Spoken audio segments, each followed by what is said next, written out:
I want to be real and authentic and tell you guys everything, the whole story, just how tough it's been for me with stepmothers, how I have come today to be grateful for them.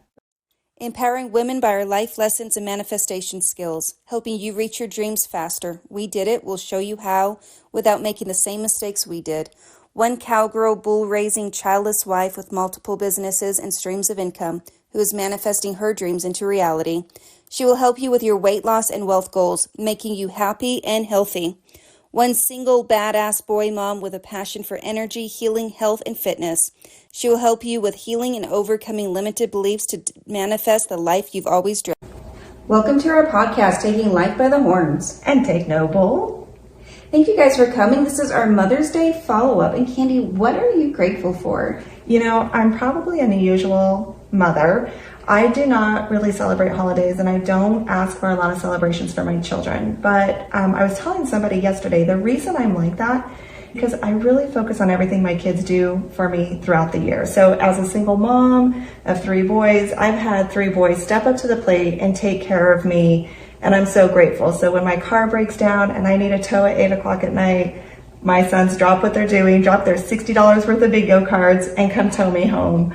Or if my car doesn't go into park, my youngest son will come and say, "Mom, I fixed your car, it's all better." Or if I need new brakes put on my car, my oldest son just does it for me. So I think about all those things that they do for me all year long and take care of me. And so when it comes to Mother's Day, a phone call and an acknowledgement overfills my heart with joy. So I'm very thankful that I have my children who are there for me all throughout the entire year, not just on one day a year. So Mother's Day is every day.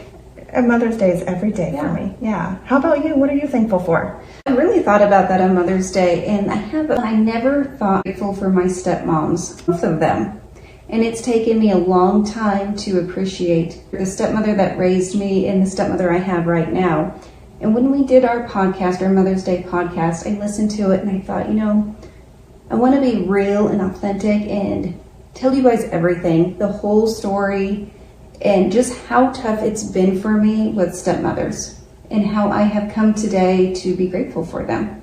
Well, that's amazing, because I would love to hear why you are grateful for the 2 stepmothers that you've experienced in your life. So do we want to start with stepmother, your first one that you had when you were younger, or? Yeah. Oh, definitely. So she was my kindergarten teacher, and my dad thought, what a great, woman to raise my kid. And I don't know their story, but you would think a kindergarten teacher would be really great with raising 3 children. You would think. Yeah.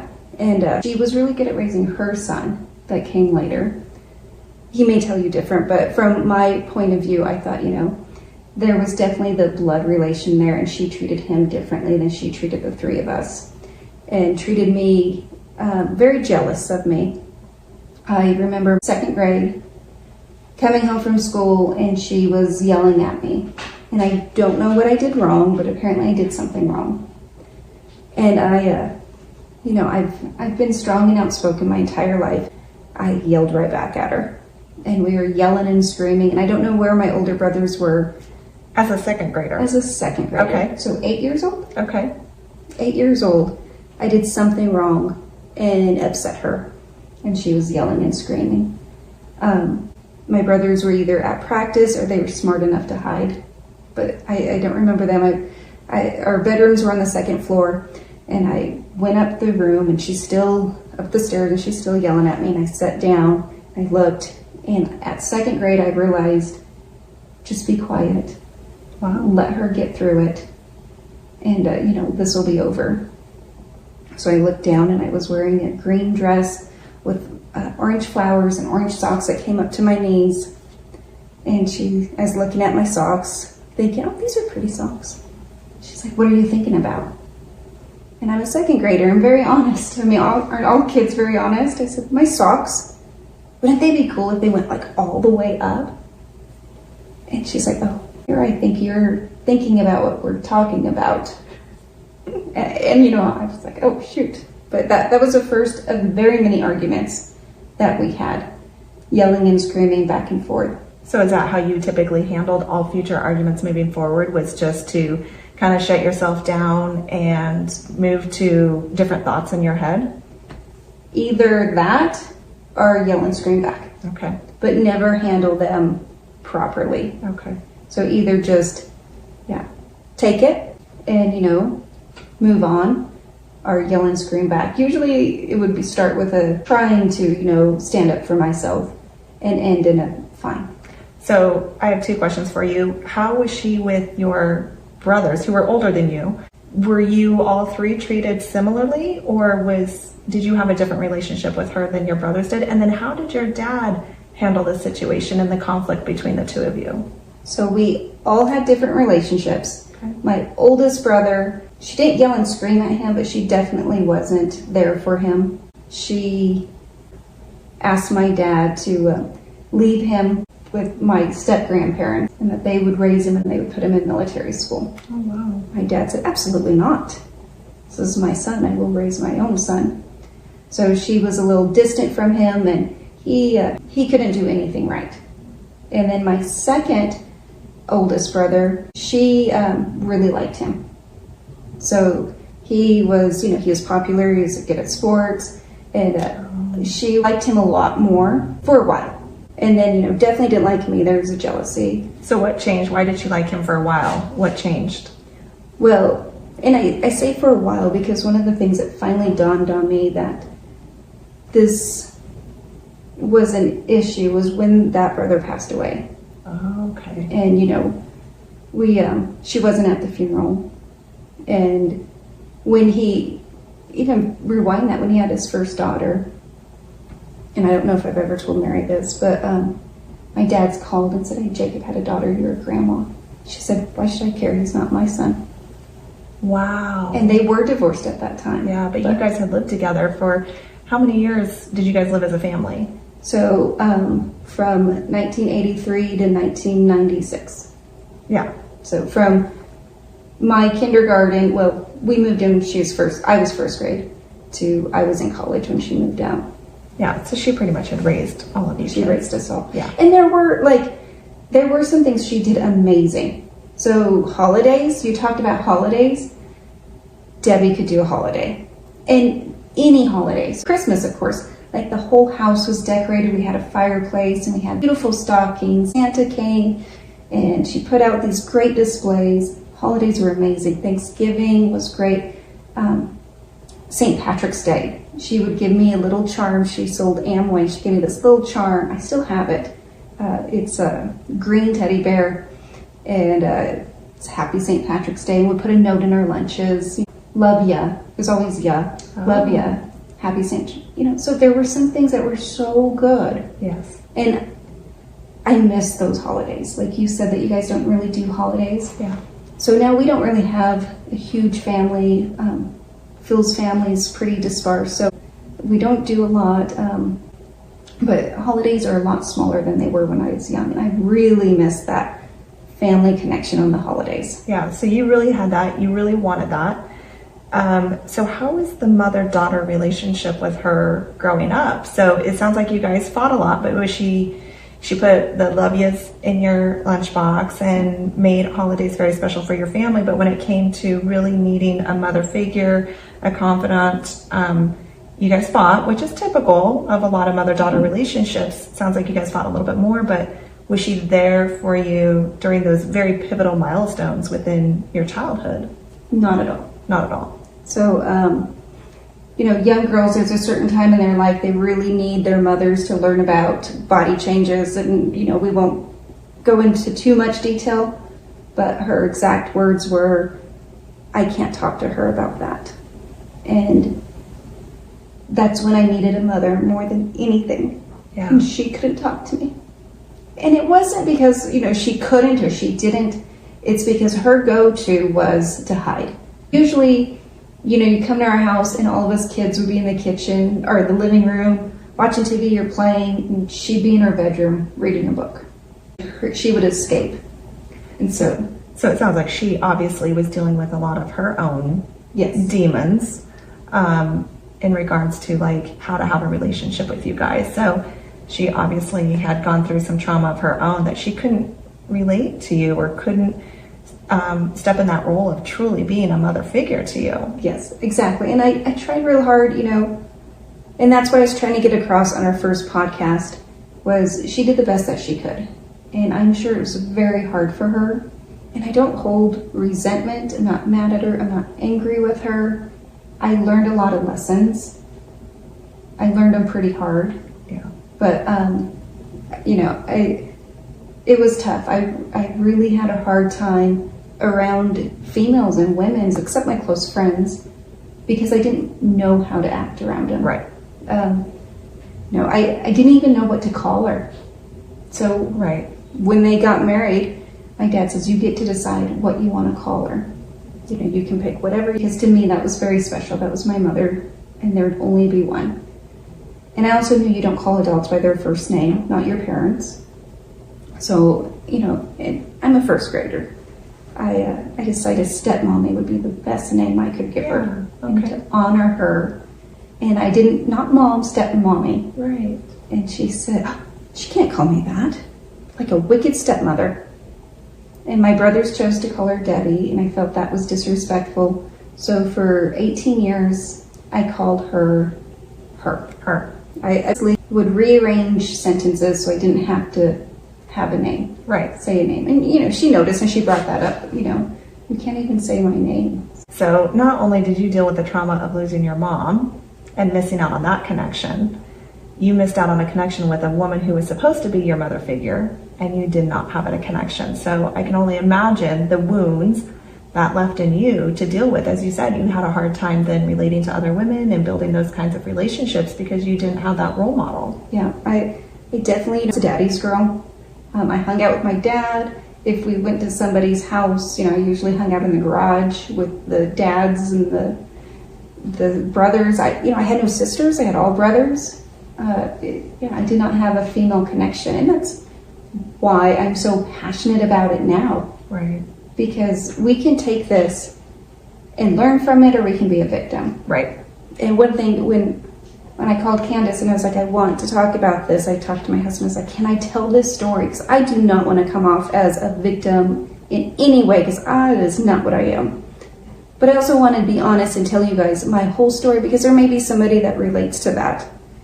And he said, of course you can. If you tell them how you've healed from it. Right. Exactly. Because that's what we're here to do, is to empower people. We're here to be authentic and honest and real about who we are. We're not perfect. And we're working really hard to heal ourselves, become the whole beings that we were meant to be when we were brought here to earth. Mm-hmm. It really is about sharing our story, our imperfections, everything that we have worked through and continue to work through, to hopefully inspire and empower somebody else out there who is dealing with the same things. And I think we've kind of learned that along the way these last few days, like really getting, talking to other women and getting a lot of feedback. Like, I am shocked that so many women face a lot of issues that we have, some that we haven't even gotten into yet, and we will in future episodes. But so many women commenting, we've lived such parallel lives, and we don't really discuss it and talk about it. We carry these wounds, we carry this shame, we carry this guilt, we hide it. Instead of being open and honest and saying, I didn't know any different. I had nobody to teach me and help me. So I've navigated this life on my own, trying to figure it out. And so, yeah, we're here to try to rectify all of that. I think we're all flying by the seat of our pants. Yeah. You know, I've never been this age before. That's one thing. You know, we can all say, I've never been this age before. And we're all learning. And if we could just be open and honest with each other with how difficult things were, but add how I healed from it. Yes. And if I haven't healed, help me learn how. So that's what we're here for, is to empower you guys and tell you. And Candace brought up a very good point, because we were talking about how similar our pasts were. Yeah. And I didn't realize this. Share with them what you came up with, why we have such similar. Well, I'll never forget, it was a few weeks ago you called me and you were just astonished. You're like, oh, I'm dealing with this abandonment issue. And I've dealt with abandonment issues for a long time because of the way I was raised in my childhood, the divorce of my parents, and really feeling abandoned by both my mother and father at certain periods in my life. And I look at your life and how your relationship was with your dad, and it's very loving and supportive. Her dad taught her she is beautiful, she's wonderful, she can accomplish anything she wants in life, she deserves, right? I didn't grow up with that same message being told to me, but yet you and I struggle with the same wounds. And I've racked my brain trying to figure this out. Like, how did two women similar in age with very diverse backgrounds grow up and have very similar wounds? And for me, I really relate it back to our birth mothers. Yeah. Because your birth mother left you at a very pivotal point in your life at 3 years old when you're very much still in a developmental age. You didn't know it. It was completely unintentional, but it doesn't change the fact that it opened up a massive wound for you. My mother, although she was present on earth, was not very present in my life, which again opened up that wound for me, which I think is where you and I are very similar. Then of course we did, I had actually 4 stepmothers growing up. No judgment to my dad, but at all. The very first stepmother, I really didn't know very well. I was very young. The second stepmother I had, would have been his 3rd marriage, was very, very, very abusive to me. And a lot of my trauma stems from those years with her. And then when I was about 12 or 13, he finally met his 4th wife, who was my 3rd stepmother. And that's the one that I really had a great relationship with. And I really identified a lot of the wounds that had opened up. But it's very interesting that here I am, 47 years old, building a friendship with you. And I'm just now realizing, like, I've always known growing up without my mom, that opened up a wound. I knew I had to heal some things. Like, that's kind of obvious. Like, duh, that's going to hurt you. But I don't really think I realized how much that affected me until I met you. And I see how much losing your mother affected you. And I see the correlation. So both of us, we've been on this healing process, really trying to fix these things. But I think this Mother's Day episode we did a few weeks ago really opened up a new can of worms for us, like a whole new healing level of really identifying a lot of the issues that we've had and been trying to work through and face. So that was a huge eye-opener to me, you know, and I think that is what is so profound to me when I'm doing this podcast is I see so many of us women out there with such diverse backgrounds, with such diverse lives, diverse experiences, and yet we all still struggle with such similar issues, similar wounds, and trying to figure out this healing process, right? To become whole and healed and not need that external validation from anybody, where we're not standing in the middle of a grocery store crying, right? Telling that story. So we're going to do a whole podcast on arrested development. Yes. Arrested development means when something tragic happens to you at a certain age, there's a certain part of you that doesn't always grow, mature past that level. So I want to preface this. My mom died when I was 3 years old. So there is some part of me that can be a 3-year-old sometimes that I'm really working on.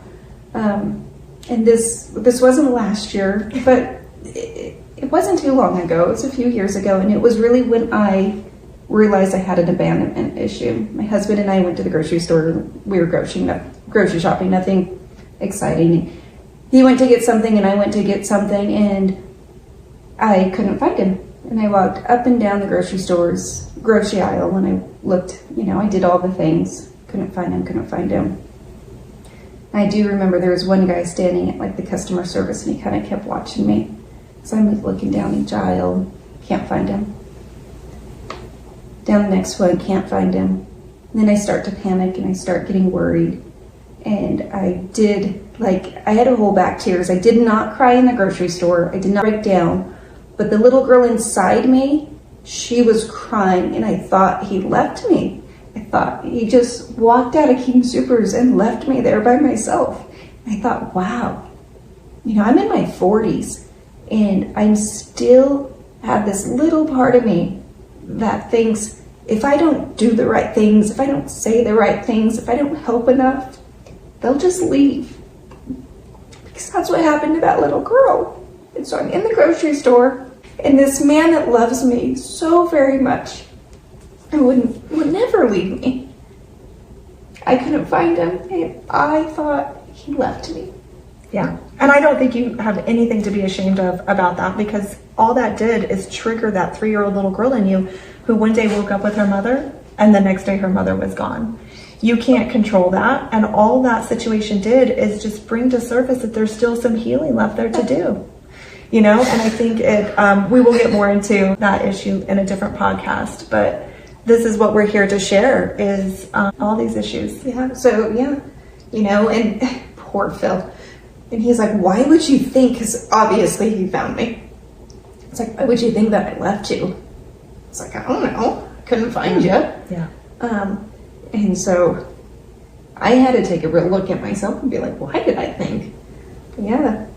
And then, you know, it didn't help having a stepmom that didn't come in and tell me, you know, you were loved, I'm here for you. You know, even though things don't work out the way you expect them to, that there isn't another chapter. Yes. And there is, but I didn't have that first stepmom to teach me that. Right. That, you know, so the next chapter of moms was also difficult. But as a follow-up for Mother's Day, I did have a third mom. Yeah. So, well, I think it's impressive, and I think what we all need to do when we hit those situations, like you said, you had to take a look within and say, why did I feel that way? Like this is silly. I have a grown man who would never leave me. Why would I feel that way? So kudos to you for taking a look within and asking yourself those hard questions. That's what we all need to do in those situations. So I'm very proud of you for that. And you didn't get a chance to heal that, right? You just moved right from being a 3-year-old, losing your mother, and not having anybody say, I love you anyways. I'm still here for you. You mean the world. Nobody's ever going to leave you intentionally. You didn't have that healing. So now you're kind of walking through that process in your 40s. and I will say my dad did tell me those things. Right. But, It's different coming from a woman. I didn't have that from a woman. Yeah. I was doing, you know, and we'll have a whole Father's Day episode there. But, yeah, I did not get that from a woman. So let's move into happier times. Do you want to share what your relationship is like with your current stepmother now? So then after college, my dad met his third wife, Roberta, and it took us a little bit to get along. And she tried, but, you know, I was a little like, I don't know about these stepmoms. And I will tell a funny story just to wipe the tears away. When my dad told me about Roberta, and I told you I'm an only girl, being the only daughter, he's like, I really like her. I met this woman and I really like her and I want you to meet her. And I was like, okay, Dad, tell me, does she have a daughter?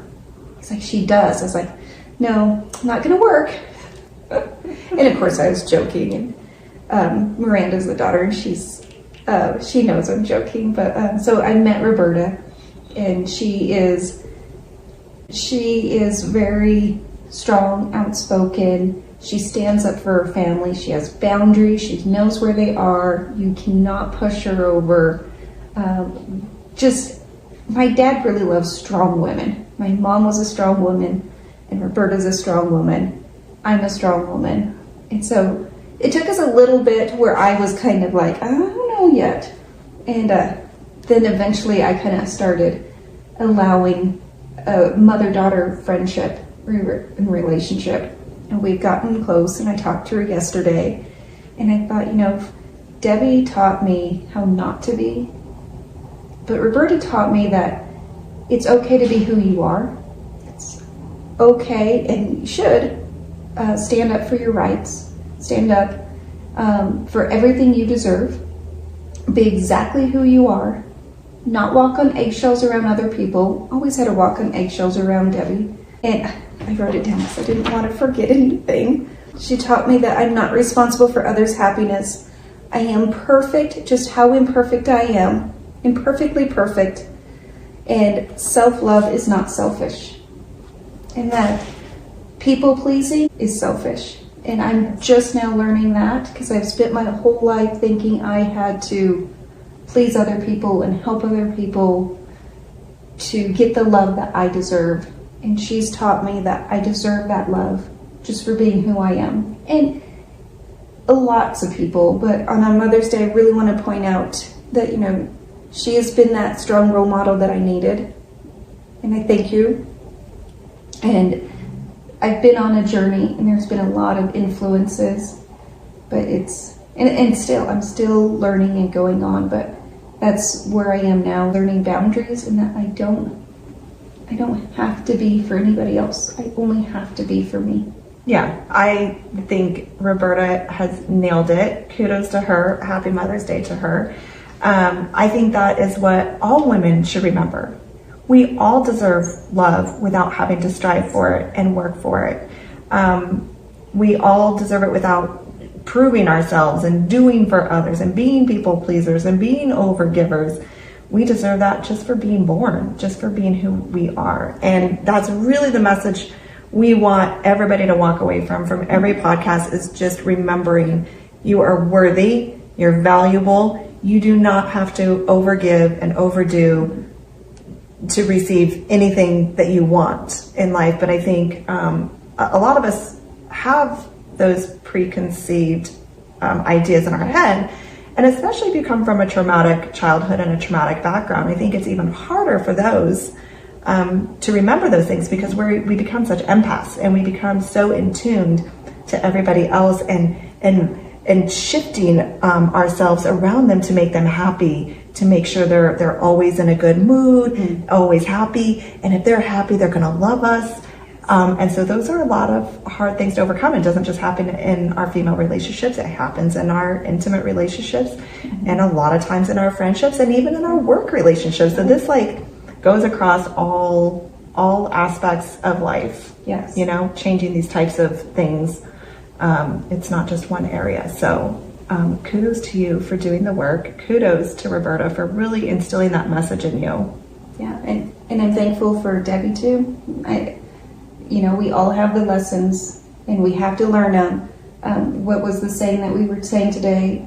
If you don't learn from the lessons, you're doomed to repeat it. Yes, absolutely. So I want to learn this lesson because I don't want to go through those relationships anymore. It'll keep bringing up those same situations for you to practice that self-love, practice those boundaries. And until you get it down and you get it right, you're going to keep re-encountering those same situations and experiences. Yeah, I agree with you. I feel like I've really adjusted a lot of my relationship with the stepmother who really made my life hell. I lived in social services for a lot of years due to her abuse. And there was a long time where I thought, I knew I never deserved it. I knew that my entire life growing up, but it really diminished the light within me. And I really started thinking about that last night when you kind of brought this up a little bit, about how if she would have stayed in my life much longer, that light would have been completely extinguished. But on the other hand, you also know my beliefs, and I also know that my soul intended to learn certain lessons here and to go through really hard experiences to become the woman that I am today. So I know that my soul chose to be a part of that experience with her, and I've seen her throughout the years as her and my dad actually share another daughter together. So I've had to cross paths with her over the years, and I actually have a lot of pity for her. I've seen her recently through social media, and I think her best years were the years she was abusing me. So why do you think that is? Just based on the life that she's living now. It's not a very fulfilled life from what I've understood and seen. Which is no judgment. I just know that I don't have the resentment and anger and hatred that I ever thought I would have. And in fact, I don't even know if I really had a lot of those feelings growing up because I was just so desperate to get away from her. And then once I finally did, I actually had a stepmother who did come in and say, I am so sorry. You never deserved to be treated like that. You deserve to be protected. My dad really didn't step up to the plate and do those types of things. He just kind of put blinders on and just didn't acknowledge what was going on in our household. But it was my last stepmother who came in and said, you never should have been put in that situation. You deserved so much better, which I think really helped propel my healing from that particular experience. So I will tell my stepmom out there, you know who you are.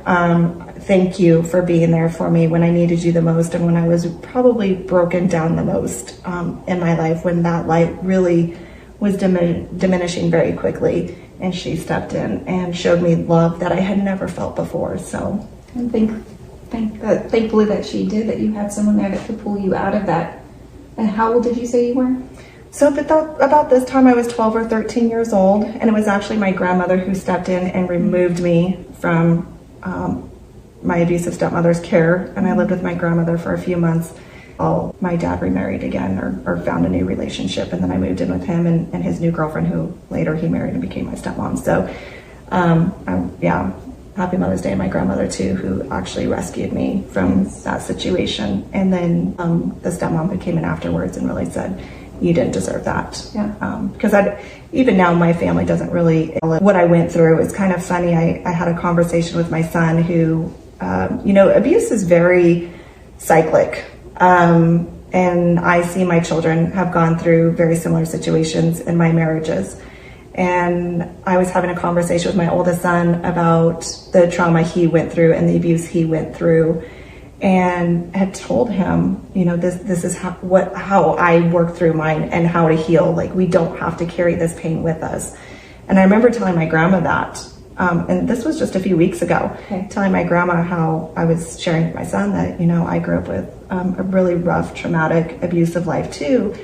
And she denied it. She says, what was so bad about your life? Your life was great. And I thought, well, never mind the 6 years I spent in social services, with them trying to figure out if I should stay in the household or not. And this is the same grandma that took you out of that situation. That took me out of the situation.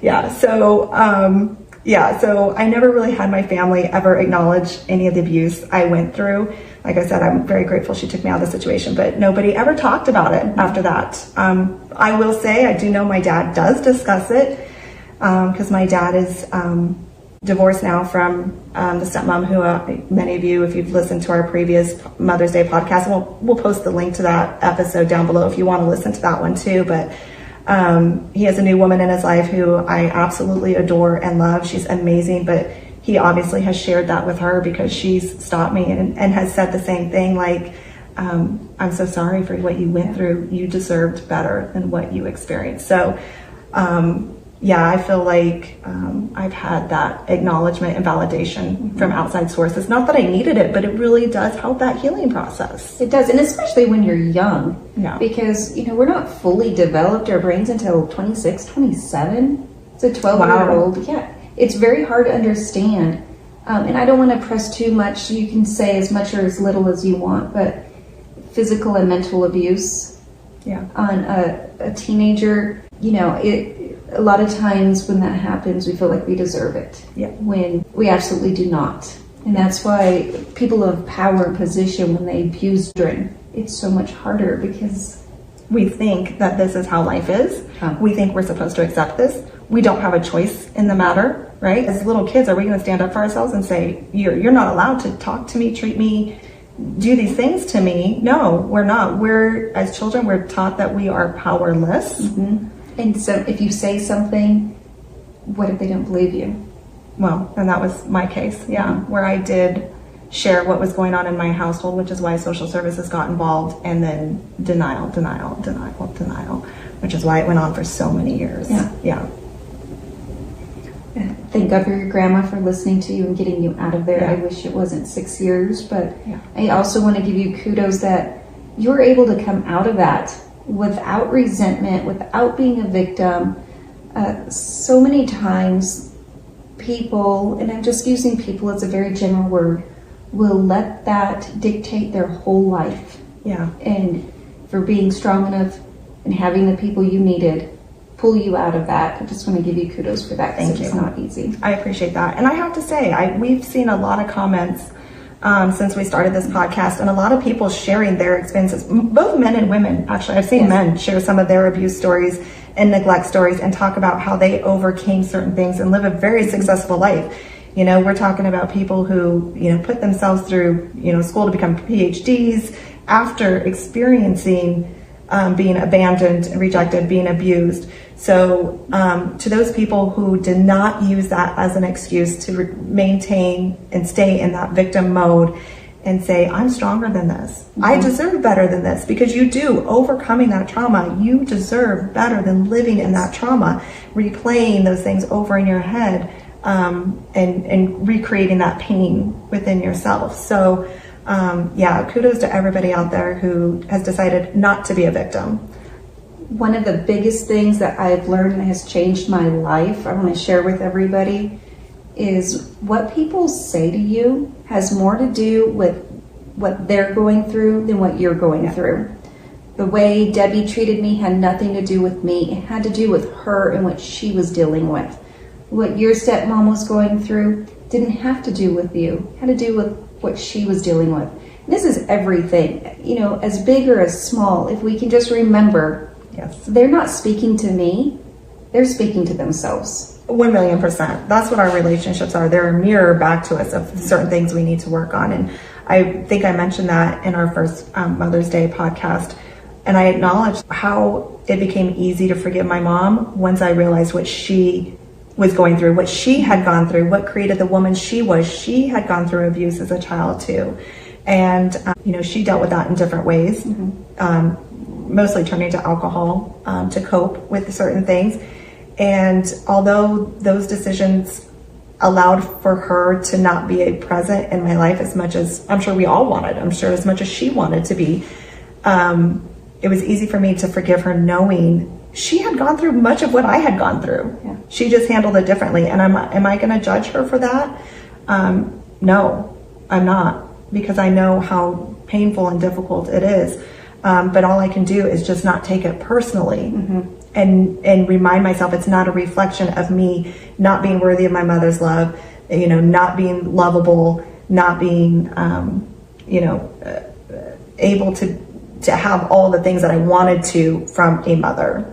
So, and that goes for every relationship that we have in our lives. I think even our friendships do this. I've had coworkers, I've had bosses that reflect those things back to me, and I just have to let them deal with their own issues and know that whatever they're trying to project onto me is not my issue. I think sometimes we question ourselves and we say, is this something I need to deal with? I need to work through, which is healthy and a good thing. Because sometimes we do have our stuff we need to work through. Right.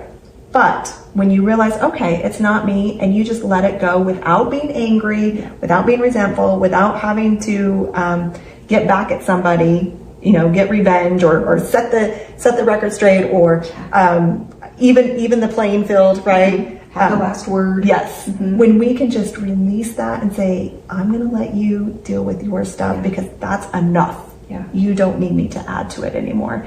You deal with yours, and I'm going to move over here and live a more peaceful life. Sometimes I will say to myself in my own head, who hurt you? Yes. And then that's the end of it. 100%. And then that helps me give them a little more understanding of, okay, you know, they're going through something, and I hope and pray that they get through that. But it's not for me to take on. Right. It has nothing to do with me.